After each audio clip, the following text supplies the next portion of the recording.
Hello everyone. तो आज के वीडियो में हम बात करेंगे एमपीटी एंट्रेंस टेस्ट के लिए आप कौन कौन सी बुक्स पढ़े, उसका सिलेबस क्या है, और वीडियो के आखिर में मैं बात करूंगी एमपीटी एंट्रेंस एग्जाम में कौन कौन से ऐसे टॉपिक है जो बहुत ही ज़्यादा इंपॉर्टेंट है और जिसमें से क्वेश्चन फ्रिक्वेंटली पूछे जाते हैं। अगर हम एमपीटी एंट्रेंस एग्जाम के सिलेबस की बात करें तो सभी यूनिवर्सिटी में, मोस्ट ऑफ द यूनिवर्सिटी में वही सिलेबस होता है जो आपने पिछले 4 सालों में, अपने बीपीटी के 4 सालों में पढ़ा है। First year, second year, third year और फाइनल ईयर बीपीटी में।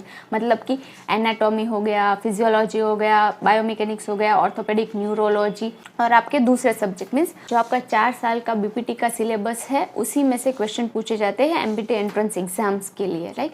अभी क्वेश्चन आता है हम कौन सी बुक्स में से पढ़े। तो आपकी जो टेक्स्ट बुक्स है, आपकी जो रेफरेंस बुक है, जो 4 साल बीपीटी में आपने जिनमें से पढ़ा है उसी में से आप प्रिपरेशन कीजिए, वही बुक पढ़िए, क्योंकि वही इनफ है एमपीटी एंट्रेंस एग्जाम की प्रिपरेशंस के लिए। कुछ बुक्स अमेजोन या फ्लिपकार्ट पे भी अवेलेबल है जो खासकर आपको एग्जाम की प्रिपरेशंस के लिए होती है, तो आप वो भी पढ़ सकते हैं। अगर आप टेक्स्ट बुक्स या तो रेफरेंस बुक्स में पढ़ेंगे तो क्या होगा, उसमें टॉपिक पूरा का पूरा आता है। सपोज हम शोल्डर जॉइंट की बात करें तो आपके एनाटॉमी में या बायोमैकेनिक्स में पूरे शोल्डर जॉइंट का चैप्टर आता है, बट जब आप एमपीटी एंट्रेंस एग्जाम देने जाएंगे तब शोल्डर जॉइंट में से सिर्फ कुछ एमसीक्यू ही होंगे। या तो वो पूछेंगे कि एक्सटर्नल रोटेशन के लिए कौन सा मसल होता है, इंटरनल रोटेशन के लिए कौन सा मसल होता है, या तो रोटेटर कफ में कौन से मसल आते हैं, या तो ये मसल है जो रोटेटर कफ में नहीं आता है। इस टाइप के एमसीक्यूज आपको एंट्रेंस एग्जाम में पूछे जाते हैं, तो उसके लिए आपको नोट्स टाइप प्रिपेयर करना होगा।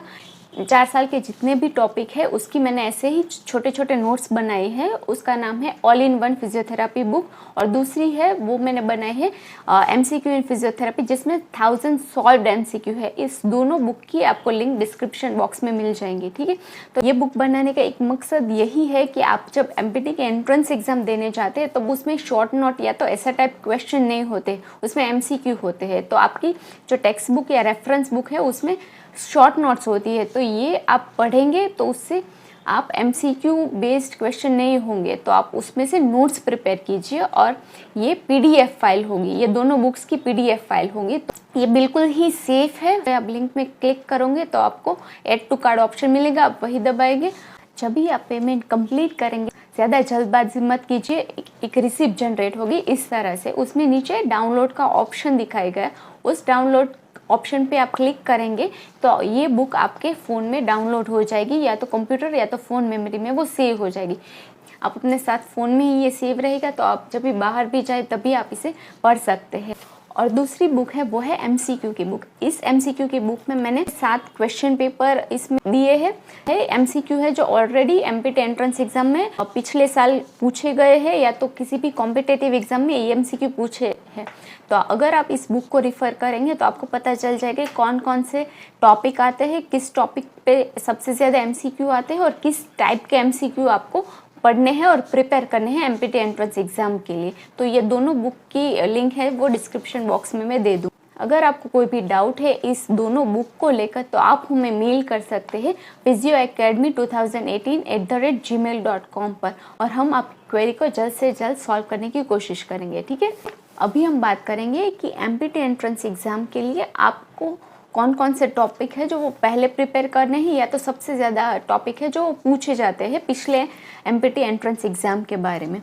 तो सबसे पहले हम सब्जेक्ट की बात करते हैं। सब्जेक्ट में अगर आपने देखा होगा तो सबसे ज़्यादा एमसीक्यू पूछे जाते हैं वो है एनाटॉमी, उसके रिलेटेड न्यूरो और ऑर्थोपेडिक के सबसे ज़्यादा एमसीक्यू पूछे जाते हैं। अगर हम दूसरे सब्जेक्ट की बात करें तो एक्सरसाइज थेरेपी और बायोमैकेनिक्स, राइट। ये 5 सब्जेक्ट है जिसमें से सबसे ज़्यादा एमसीक्यू पूछे जाते हैं। आपका anatomy, biomechanics, exercise therapy, orthopaedic and neurology. बाकी सब्जेक्ट के भी क्वेश्चन होते हैं। आई थिंक इन 5 सब्जेक्ट्स में से सबसे ज़्यादा मैक्सिमम एमसीक्यू इसमें से होते हैं। दूसरे कार्डियो और रिहैब के क्वेश्चंस भी होते हैं। एनाटॉमी में सबसे पहले आपको प्रिपेयर करना है वो है मसल्स, राइट। मसल्स और नर्व, किस मसल को कौन सी नर्व सप्लाई करती है, कौन से कंपार्टमेंट का वो मसल है। और सबसे ज़्यादा जो पूछे जाते हैं मसल और नर्व सप्लाई होती है बाइसेप्स की, राइट। बाइसेप्स ब्रेकाई मसल की nerve supply that is musculocutaneous nerve. Adductor Magnus जो कि हाइब्रिड मसल है, वो बार बार पूछे जाते हैं कि हाइब्रिड मसल है या तो एडक्टर मैग्नस की नर्व सप्लाई कौन सी है। और तीसरा जो मसल है वो है डायाफ्राम, डायाफ्राम की नर्व सप्लाई। ओके, सो ये 3 मसल है जो वेरी इंपॉर्टेंट है। बाकी मसल भी कभी कभी पूछे जाते हैं, पर ये 3 से एमसीक्यू मैंने ज्यादा देखे। नेक्स्ट आपका हो गया इससे रिलेटेड, वो होता है कि कौन सा मसल है वो सबसे लॉन्गेस्ट है, कौन सा लॉन्गेस्ट बोन है। हॉरिजॉन्टल बोन जो कि क्लेविकल है, उससे रिलेटेड क्वेश्चन होते हैं। एक होता है वो है सिज्मोइड बोन, राइट, हमारा पटेला, नी जॉइंट में जो पटेला बोन है वो सिज्मोइड बोन है, तो इससे रिलेटेड क्वेश्चंस ज़्यादा होते हैं। अगर हम उसके बाद के टॉपिक की बात करें तो वो हो गया नर्व इंजरी, राइट, वो फिजियोलॉजी का क्वेश्चन हो गया। नर्व इंजरी क्लासिफिकेशन, जैसे न्यूरोप्रेक्सिया हो गया, एक्सोटोमेसिस, न्यूरोटोमेसिस, नर्व रीजनरेशन कितने दिनों में स्टार्ट होता है, तो ये क्वेश्चन ज़्यादा होता है। नर्व इंजरी से रिलेटेड होगा वो होगा median nerve, ulna nerve, radial nerve और पेरोनियल नर्व। उसकी इंजरी में कौन कौन से मसल इन्वॉल्व होते हैं, राइट, उस इंजरी के कारण कौन सी डिफॉर्मिटी होती है, जैसे व्रिस्ट ड्रॉप हो गया, एप थंब डिफॉर्मिटी हो गई, क्लो हैंड हो गया, आपका फुट ड्रॉप हो गया, राइट, इससे रिलेटेड क्वेश्चन ज़्यादा होते हैं। जैसे कि व्रिस्ट ड्रॉप किस नर्व इंजरी की वजह से होता है, या तो रेडियल नर्व इंजरी में कौन सी डिफॉर्मिटी होती है, ओके।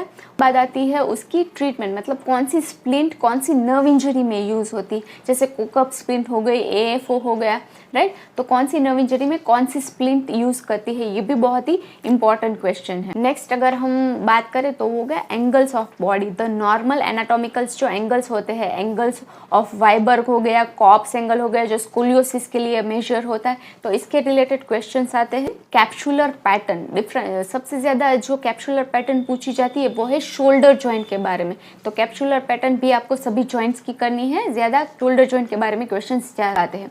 उसके रेंज ऑफ मोशन, उसकी बायोमैकेनिक्स, वो सभी आपको कर लेना है क्योंकि शोल्डर जॉइंट के क्वेश्चन बहुत ही ज़्यादा आते हैं। अगर हम बायोमैकेनिक्स की और बात करें तो प्लेन्स हो गया कि कौन सी मूवमेंट किस प्लेन और एक्सिस में होती है, उसमें शोल्डर जॉइंट, थंब और एंकल, 3 जॉइंट की मूवमेंट सबसे ज़्यादा पूछी जाती है, कौन से प्लेन्स में होती है। अगर हम ऑर्थोपेडिक की बात करें तो ऑर्थोपेडिक में सबसे ज़्यादा पूछी जाती है वो होती है स्पेशल टेस्ट, उसमें शोल्डर जॉइंट और नी जॉइंट की स्पेशल टेस्ट वो सबसे ज़्यादा पूछी जाती है। नी जॉइंट में आप सभी टेस्ट को रट लीजिए, एप्लिस टेस्ट हो गए, मैकमरी टेस्ट हो गए, एंटीरियर ड्रॉअर टेस्ट हो गया, पाइवोट टेस्ट हो गए, वो सारी टेस्ट लिगामेंट्स के लिए या तो मेनिस्कस इंजरी के लिए जो भी होती है वो सारी आपको रट लेनी है।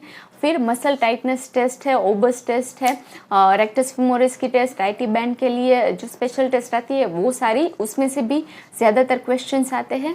फिर अगर स्पेशल टेस्ट की बात करें तो tennis elbow, carpal tunnel syndrome, PQ, इनमें से स्पेशल टेस्ट या तो इससे रिलेटेड क्वेश्चन तो आते ही आते हैं, तो वो भी आपको कर लेना है।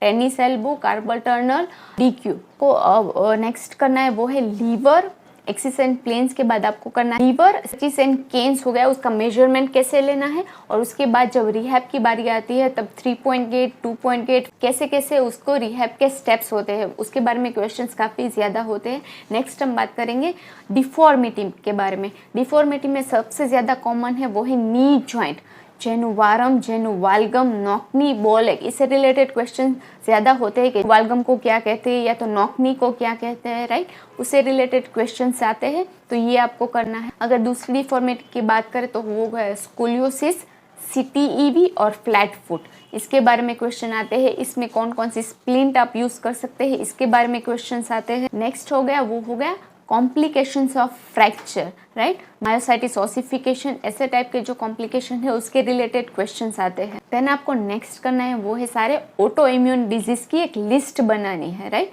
ऑटो इम्यून डिजीज जो जेनेटिक फैक्टर उसमें अफेक्ट करता है, जैसे कि सबसे ज़्यादा जो डिजीज पूछे जाते हैं वो है एंकाइलोसिंग स्पॉन्डाइलाइटिस, उसके रिलेटेड क्वेश्चंस होते हैं कि एएस में सबसे पहले कौन सा जॉइंट इन्वॉल्व होता है, और एसआई जॉइंट जो सबसे पहले इन्वॉल्व होता है उसके बारे में क्वेश्चन पूछे जाते हैं। तो सभी आपको ऑटो इम्यून डिजीज करने हैं। Rheumatoid arthritis, right, rheumatoid arthritis से रिलेटेड भी क्वेश्चंस होते हैं। आपने स्पेशल टेस्ट तो कर दिए, उसके बाद आपको करने हैं मायोटोम्स। मायोटोम्स में 3 जॉइंट, शोल्डर जॉइंट, हिप और एंकल से रिलेटेड क्वेश्चन होता है, या तो आप बाइसेप्स जर्क, ट्राइसेप्स जर्क और एंकल जर्क, तीनों के क्वेश्चंस तो आते ही है, तो ये बहुत ही ज़्यादा इंपॉर्टेंट है। नेक्स्ट हम बात करेंगे फिजियोलॉजी की। तो फिजियोलॉजी में जो हार्मोन्स है, जो पिट्यूटरी में से और एड्रिनल ग्लैंड में से जो हार्मोन सिक्रेट होते हैं उससे रिलेटेड क्वेश्चन आते हैं। जो मोस्ट कॉमन और मोस्ट इंपॉर्टेंट क्वेश्चन फिजियोलॉजी में आता है वो है रेस्टिंग मेम्ब्रेन पोटेंशियल, वो सबसे ज़्यादा पूछे जाते हैं। देन सारी की सारी नॉर्मल वैल्यूज हो गई, लाइक वाइटल कैपेसिटी क्या होती है उसकी normal value, then cardiac output उसकी डेफिनेशन, उसकी नॉर्मल वैल्यू, जो सारे के सारे जो पैरामीटर्स है उसकी नॉर्मल वैल्यू और उसकी डेफिनेशन बहुत ही ज़्यादा इंपॉर्टेंट है।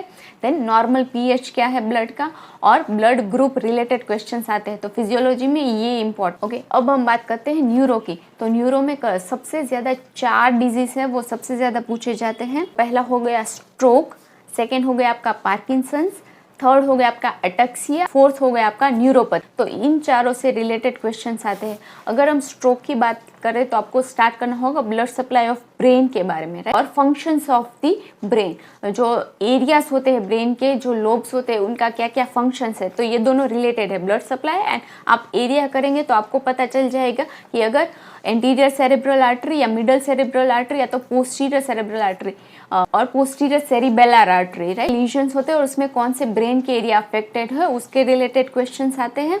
देन स्ट्रोक में आ गया अपर मोटर न्यूरॉन और लोअर मोटर न्यूरॉन के डिफरेंस, जो है सबसे ज़्यादा पूछा जाता है। जैसे कि अपर मोटर न्यूरॉन लीजन में आपकी स्पास्टिसिटी हो गए, रिफ्लेक्स हो गए, एक्सागरेटेड हो गए, या तो बेबिन्स्की साइन पॉजिटिव होती है, या लोअर मोटर न्यूरॉन में फ्लेक्सिडिटी होती है, बेबिन्स्की साइन नेगेटिव होती है, या तो टेंडन रिफ्लेक्सिस होती है वो डिमिनिश्ड होते हैं या तो एब्सेंट होते हैं। तो this type of question ask in empty entrance exam.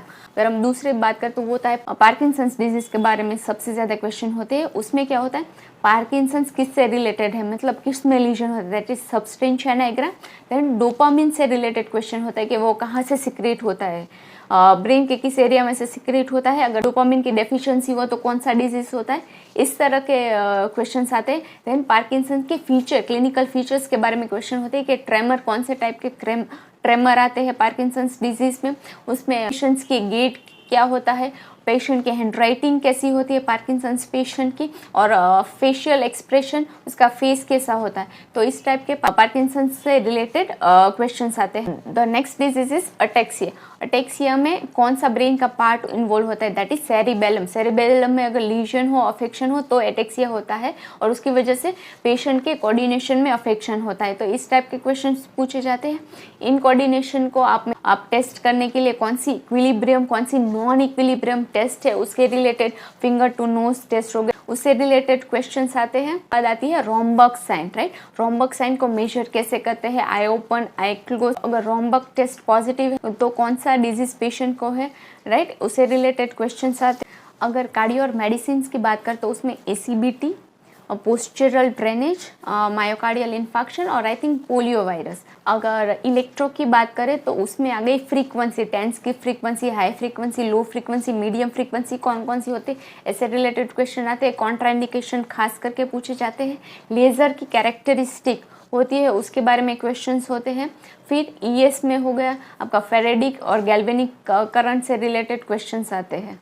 अगर हम न्यूरो में स्पेशल टेक्निक की बात करें तो सारी की सारी diagonal pattern, D1 flexion, D2 flexion, उससे रिलेटेड क्वेश्चंस आते हैं कि शोल्डर का फ्लेक्शन और इम्प्रूव करने के लिए हम कौन सी पैटर्न यूज़ करें, या तो D1 फ्लेक्शन किसके लिए हम यूज़ करें। और दूसरी अगर टेक्निक की बात करें तो होल्ड एंड रिलैक्स हो गया, उसके रिलेटेड क्वेश्चंस आते हैं। तो मैं नेक्स्ट जो वीडियो बनाने वाली हूँ उसमें मैं सारे के सारे जो इम्पोर्टेंट MCQs या तो फ्रीक्वेंटली आस्क, जो रिपीटेडली आस्क MCQ है उसके बारे में वीडियो बनाने वाली हूँ, जो कि प्रीवियस जो सारे के सारे एग्जाम है उसमें रिपीट होने वाले क्वेश्चन है उसके बारे में जो नेक्स्ट वीडियो है।